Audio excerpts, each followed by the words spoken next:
Paano magkabit ng two-way alarm sa Honda Click 125i, mga katropa? Mga katropa, kung gusto nyo matutong mag-wiring, huwag nyo kalimutang mag-subscribe sa aking channel. Okay, marami akong mga video tutorial na ginawa sa aking channel. Pwede nyo panoorin. O kaya kung malapit lang kayo sa Lingayen, Pangasinan, pwede nyo bisitahin sa Artacho Street, Lingayen, Pangasinan para magpagawa kayo ng personal sa akin sa pagwawiring. Mga katropa, paano nga ba magkabit ng alarm sa Honda Click 125i? Napakasilan kabitan to mga tropa, kaya huwag kayong mag-i-escape sa video tutorial natin gagawin. Huwag nyong lagtawan, panoorin nyo step by step para hindi tayo magkamali sa pagkakabit ng alarm sa Honda Click. Bago ang lahat, kailangan natin pag-aralan para saan muna ang mga wire ng alarm. Itong kulay yellow wire na dalawa sa left and right, ayan yung flasher, okay? Left and right flasher.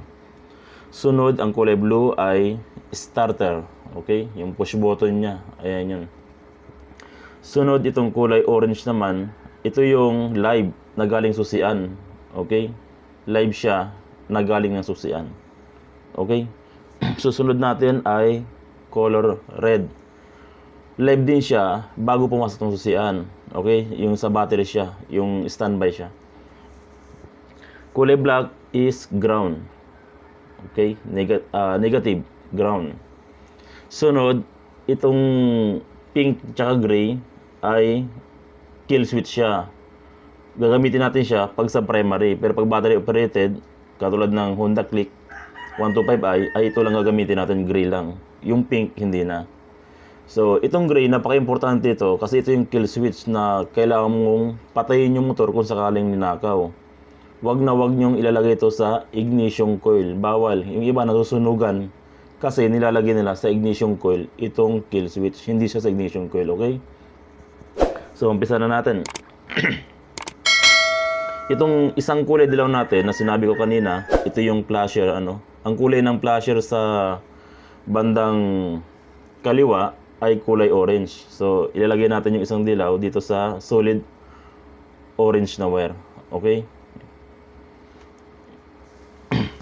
Kaliwa yan. Ang coding ng kaliwang flasher ng Honda, kahit anong klaseng Honda, ay kulay orange, mga tropa, ha? Okay, so i-tip natin.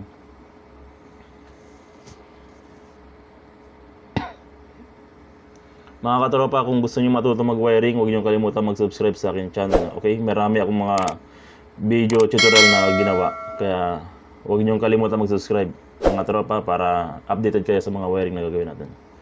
Okay, itong isang dilaw na to, dito naman sa light blue, ayan naman yung kanan ng signal light ng Honda Click o kahit anong brand ng Honda, pare-parehas lang siya. Okay, kanan siya. So, itip muna natin. Pasensya na kayo sa wiring niya, mga tropa, mga bagulo. Gawa ng ibang mechanics yan. Okay? Kailangan, importante rin na malinis yung wiring. Tawag dito. Katulad na nakikita nyo, salabat-salabat yung wiring niya. So, gawa ng ibang nagwa-wiring sa dagupan. Dapat organized para iwas grounded. So, susunod natin ay itong green. Ito yung ground ng Honda. Okay? Ground siya. So, itong black, diyan mo ilalagay yung solid black ng alarm. Diyan sa kulay green. Or pwede rin kayo mag-body ground. Pero mas maganda kung dumaan kayo sa harness ng wire. Okay? Hanggat maaari, huwag na kayo mag-body ground.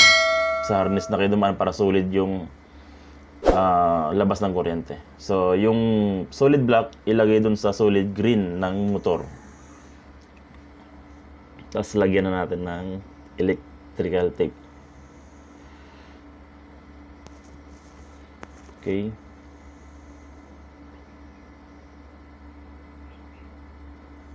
Okay.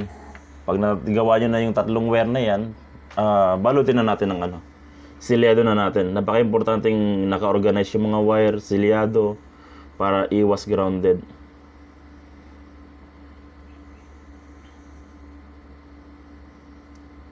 Itong may-ari ng motor na to mga tropa, kung nakikita nyo medyo magulo yung wiring niya, in-schedule niya na sa akin, ipapaulit niya yung mga accessories niya, wiring niya, kasi nga hindi naka-organize na ginawa dun sa dagupan kung saan-saan lang pinadaan yung mga wiring, so kaya marumi siya. Pero naka-schedule na yan, ipapaayos niya sa akin yan next week.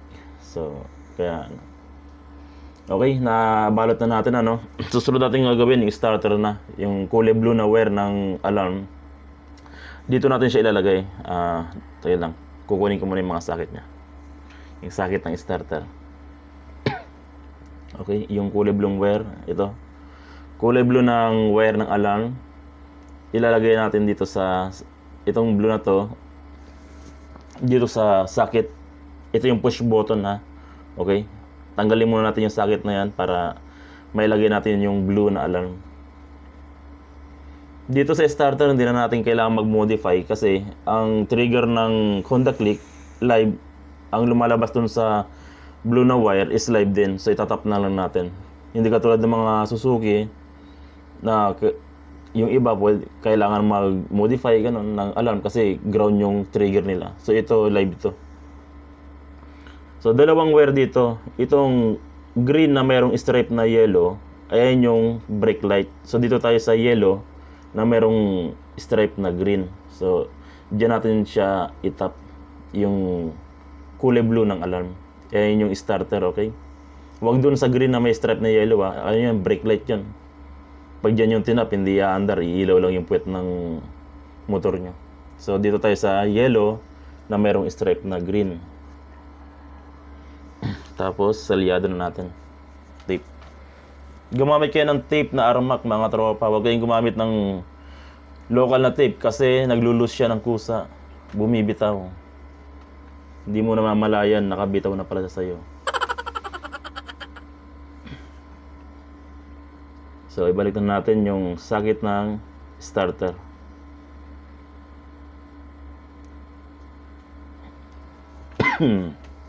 Okay. So sunod na wire natin ay itong red tsaka orange. Okay? Yellow wire ay orange wire tsaka red wire. Ito yung socket ng ignition mga tropa. Ito yung socket ng susian natin yung ignition key. Ito dito medyo kailangan ano niyo tropa, panoorin niyo mabuti kasi may modification tayo dito, okay? So dito sa socket, meron tayong kulay na black stripe red, solid black, black stripe white, tsaka red stripe white. So itong red stripe white, ayan yung main wire na galing battery, main live yan. Okay? So diyan natin ilalagay yung solid red ng alarm. Okay? So ayan, nilagay na natin yung solid red ng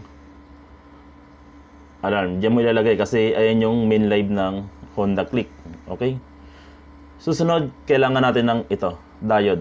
Itong diode, napaka-importante ito sa Honda Click pag magkakabit ka ng alarm. Pag wala itong diode,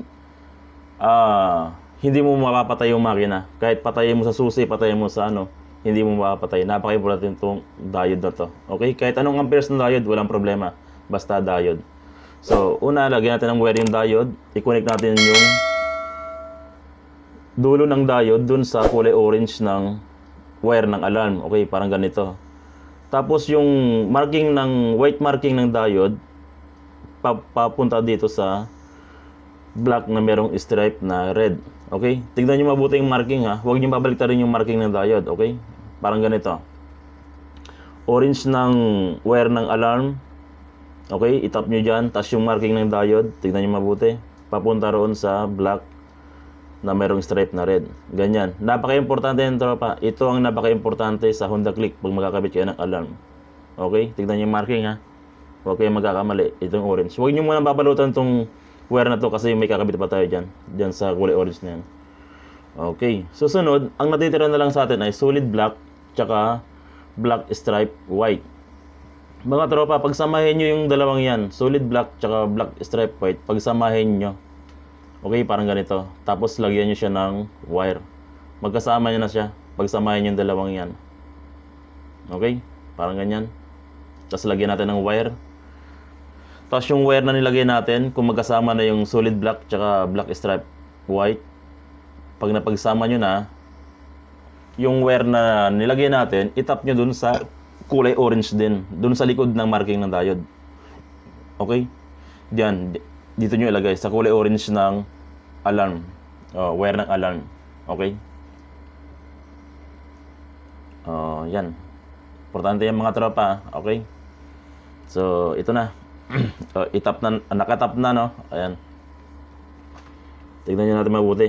Ulitin ko lang kasi napaka-importante dito sa itong pinaka-part na importante. Okay, ito yung dalawang wire na solid black tsaka black white stripe. Hindi sa orange. Yung diode, yan din yung diode. Okay. Next ay itong gray. Itong kill switch, importante ito. Kasi pag hindi nyo nailagay ito, pag dinarik yung susi nyo, o nakuha yung susi nyo, ninakaw, hindi nyo mapapatay yung makina. So, kailangan natin ilagay ito. Ito yung pulser nung MXI. Okay? Diyan nyo ilalagay yung kulay gray. Huwag nyo ilalagay sa ignition coil, masusunugan kayo. Huwag kayo maglalagay ng gray o pink sa ignition coil. Masusunugan kayo. Dapat dito sa pulser. Pulser palagi. Pwede kayo kumuha sa computer box ng pulser. O kung hindi nyo kabisado yung wire ng pulser sa computer box, pwede kayong rumekta doon sa sakit ng stator nila o andun yung pulser din. Mga tropa, tapos na ang ating pag-install ng alarm sa Honda Click 125. Mga tropa, huwag niyong kalimutan mag-subscribe sa aking channel para updated kayo sa mga bagong wiring na aking gagawin. At ingat sa pagwawiring mga tropa. God bless.